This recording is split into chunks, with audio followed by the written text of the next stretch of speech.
What's up, everybody? You already know what it is. It's Drew, God, Daryl, and I'm back at y'all with another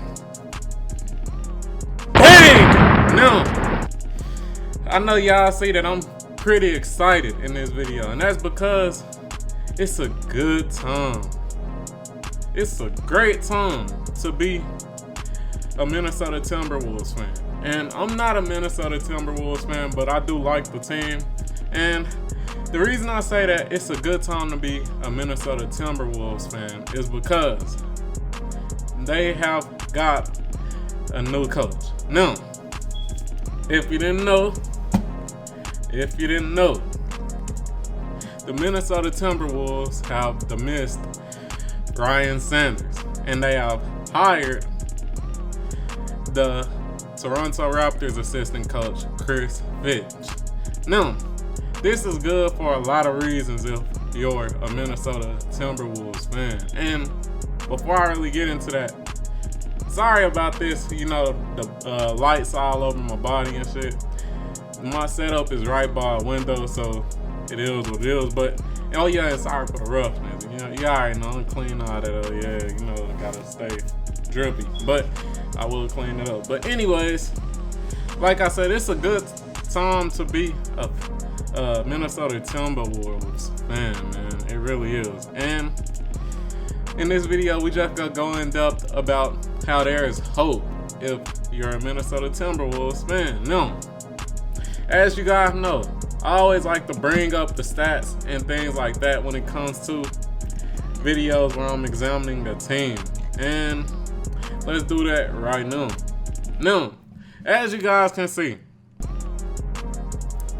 their coach, Ryan Sanders, has a 7-24 record, which is pretty bad. And as you guys can also see, they're 28th in offensive rating and they're 22nd in defensive rating. So they're just all around bad. And to me, I know they're going to be bad defensively, but offensively, it makes no sense to me. It literally makes no sense because they have so much talent.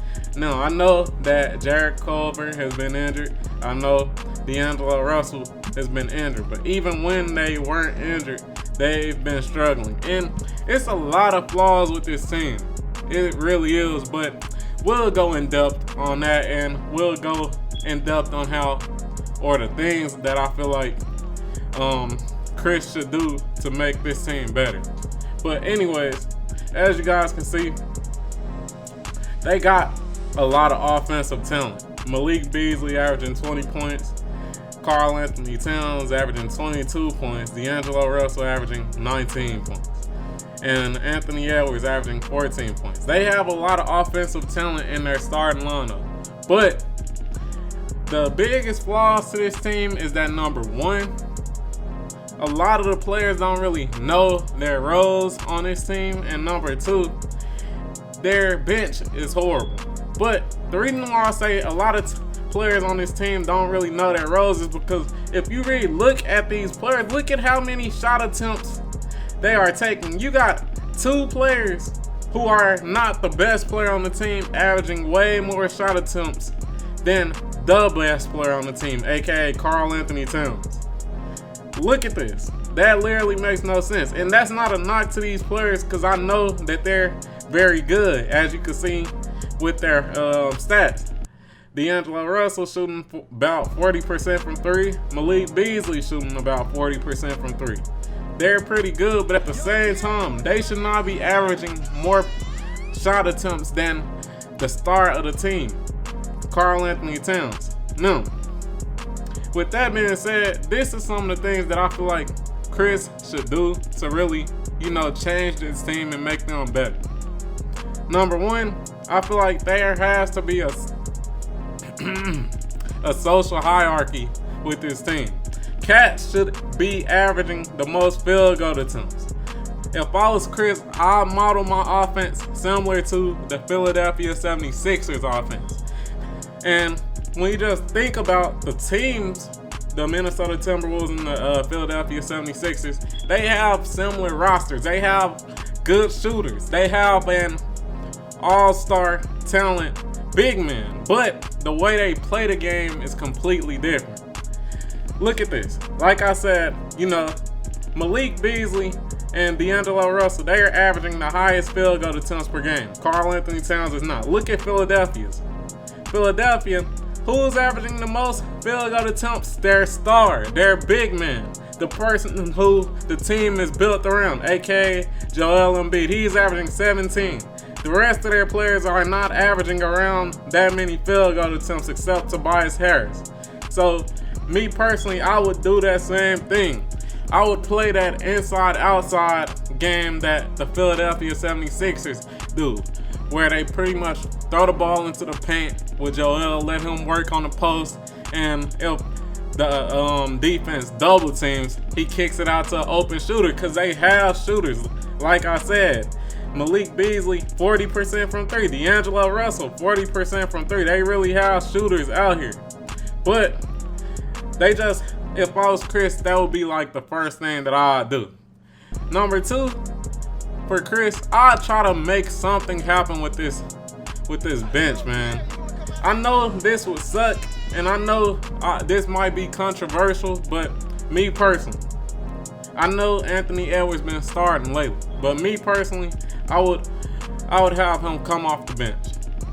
As you guys can see, his stats are very bad as of right now. He is averaging a low efficient 14 points per game, 37% field goal, which is bad, and 31% from the 3-point line. Me personally, I'd have him coming off the bench to give the bench a boost because their bench is horrible. Their bench is just horrible. The only decent players off their bench is Naz Reid to me, and Vanderbilt, he has potential as a defensive player, but he's still raw offensively. So me personally, I'd put Anthony Edwards, have him off the bench. I know he's a very vital part of this team, #1 pick, but still I feel like he'd do better off the bench. And me personally, these are, they just need to fix their bench area, man. They have to do some type of trades to make their bench a little bit better because you could just see it in the numbers. Their bench isn't really producing anything for them. When these starter players go out, it becomes a whole mess. Even Ricky Rubio hasn't been all that good this year. He's low-key been pretty bad. And let's just go to, the Timberwolves Reddit and see what they're talking about over here. Alright. Yeah, y'all already know.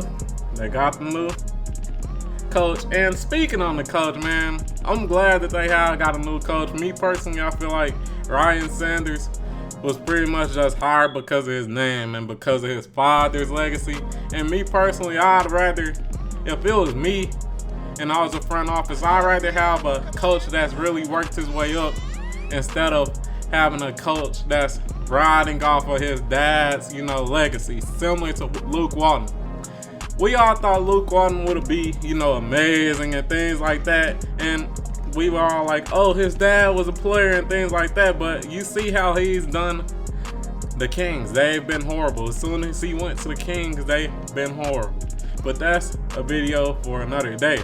Alright, but just to chalk up this little topic that I'm talking about, I'd rather have a coach that really worked his way up out the mud and doesn't really have a father legacy or anything like that, such as Eric Spoelstra. He worked his way up out the mud. He ain't really have no silver spoon or anything like that. But anyways, let's just go through, the Minnesota Timberwolves Reddit, see what they talking about. Shout out to the Minnesota Timberwolves Reddit. Shout out to all y'all on there. But anyways, I know it was something funny that I really seen on here. Where is this shit at? It was literally hilarious. Alright guys, we back, and this was the funniest thing that I seen on the Timberwolves Reddit. It says the last 2 Timberwolves head coaching changes have come after a Tom Thibodeau win.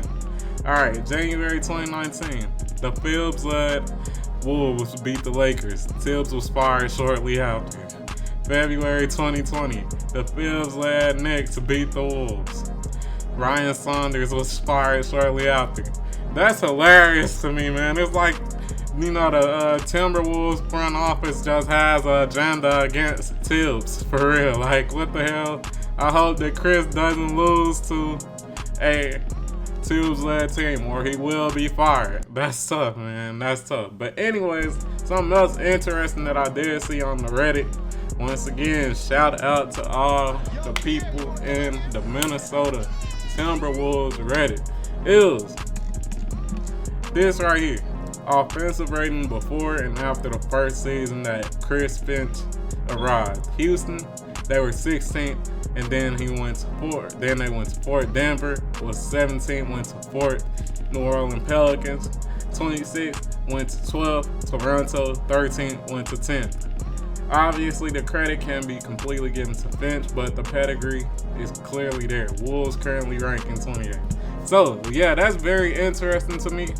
Hopefully, Finch can really, bring their offense up because, like I said, there's literally no reason why the Timberwolves should be as bad as they are offensively. They have too much offensive talent. Defensively, yeah, I see why they're bad, but offensively, there should be no reason why they're that bad. Simple as that.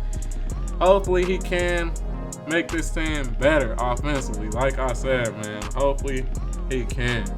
But yeah, man, if you enjoyed this video, please like, comment, and subscribe down below. Turn on notifications, all that good shit. And before I even go out of this, I'd like to see this man, D'Angelo Russell, get back around here on those assists. His assists has been going down, and currently it's only at 5. I like to see him get back up to here. Because, to me, their team, they don't really pass the ball that much. They don't really assist as much. And I like to see that go up. But anyways, besides all that, please like, comment, and subscribe down below. Turn on notifications if you're new. Shout out to all my drip gods. I know I haven't been that consistent, but hey, man, I'm trying my best. But yeah, I'm out, man. There's some good news for the Timberwolves. If you're a Timberwolves fan, get down there in the comments. Tell me what you think about this new hiring and the firing. And yeah, I'm out.